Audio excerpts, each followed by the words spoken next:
Chicago public school teacher Quentin Washington has been teaching remotely since the pandemic began in early 2020. But what I love is I love to see the kids interact with each other in this virtual space.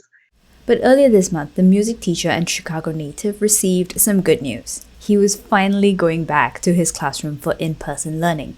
Thanks to the Chicago Teachers Union, which Washington is a part of, and the city government, K-12 educators were finally getting their vaccine shots, allowing the school district to reopen schools that had been closed for months. And my appointment was this afternoon, so I actually just came home from having the first vaccine. But I'm glad to get it. It gives me a certain sense of security, and I think that every teacher deserves to have that before they're forced back into a building.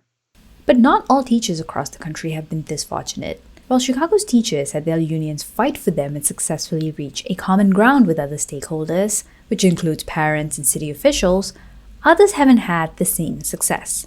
Since the pandemic first started spreading in the US, many school districts across the country have halted in-person learning, instead offering a fully virtual or a hybrid classroom to millions of K-12 students. The lack of in-person learning has been a major pain point for parents who feel overwhelmed with balancing work and childcare responsibilities. But reopening isn't a simple process. Many teachers and their unions have stressed the need for their safety and well-being. According to Education Week's estimates, as of February 24th, 833 active and retired K-12 educators and personnel have died of COVID-19. It makes sense when 85% of educators in an American Federation of Teachers survey said that they'd go back to school if they were given priority for COVID-19 vaccines. But as of February 22nd, teachers in 18 states were still not eligible to receive the COVID-19 vaccine. This acrimonious dispute over reopenings has pitted many officials, parents, teachers, unions, and workers in K-12 education in many different states against one another. One of those states is Texas. Jimmy Lee has been in education for 33 years and is the president of the Association of Texas Professional Educators.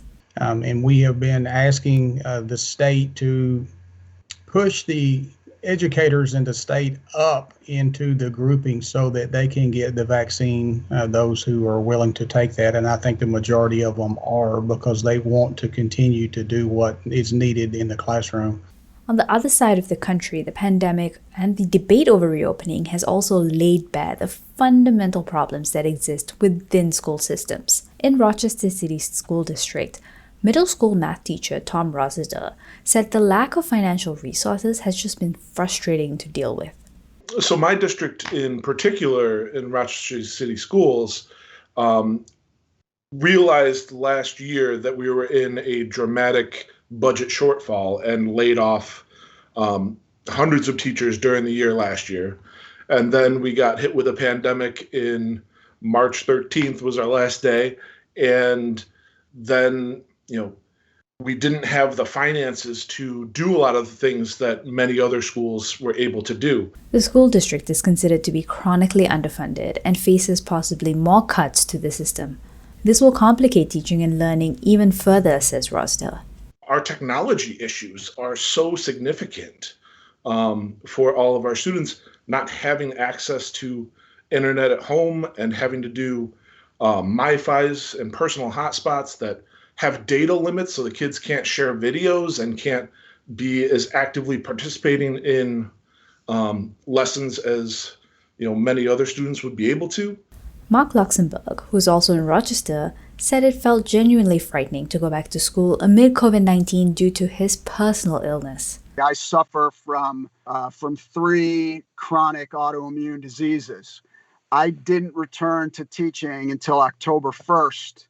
Because I tried to make an accommodation with my school under the American Disabilities Act to teach fully remote from home, and I was denied that option. And I was scared to death to go back in September, and I took the majority of my sick days before I agreed to come back October 1st.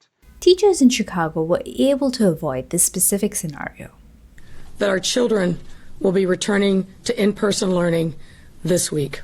At long last, CPS has finally reached a tentative agreement with the Chicago teachers union that opens up the school doors for safe in-person learning for our pre-K, cluster, and K through 8 students. But finding that common ground was a hard-won battle, and it took a lot of commitment on both sides to compromise.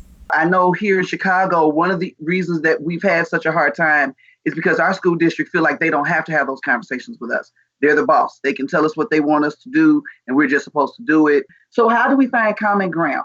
It starts with a conversation. It starts with an honest, candid conversation about where we are, where we would like to see ourselves, and what are some of the best ideas of getting us back there to that place.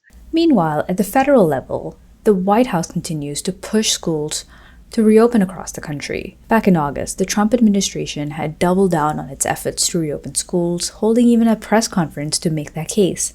During a CNN town hall this month, President Biden also said he wanted to reopen schools.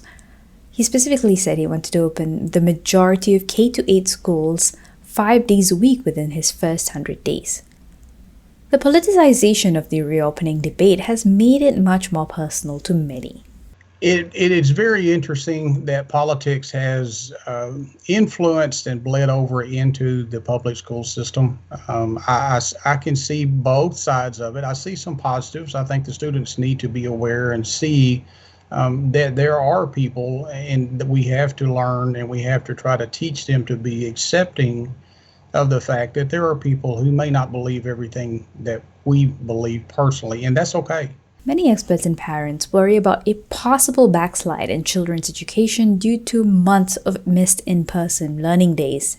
One report by consulting firm McKinsey & Company estimated that since 60% of students started the school year fully remote and 20% started it hybrid, the cumulative learning loss for children could be, quote, substantial, especially in math, as students may lose 5 to 9 months of learning by the end of this school year. Students of color were even worse off, the report added, as they fall 6 to 12 months behind as compared to white students falling 4 to 8 months behind. Becky Pringle's National Education Association notes that parents are aware of the challenges teachers face if they were to return to their classrooms, and that there's broader support for unions than publicized widely. Parents and the larger community believe in what our teachers have done over this pandemic and actually support our unions speaking up on behalf of our students. So I want to be clear about that. So you get, the salacious headlines and it's blown up, and I'm not saying it doesn't exist. It does, Reggie. It does exist. But I want to be clear that that's not what's happening in most of our communities. And even though it's been a chaotic year for teachers and students, not all was lost. Personally, I would not say that this is a lost year. It's been a peculiar year. It hasn't been life as usual, and that's okay. You know why? Because we're in a pandemic, and we're living through a life-altering event that none of us have ever experienced before, and we all hope to never have to experience again.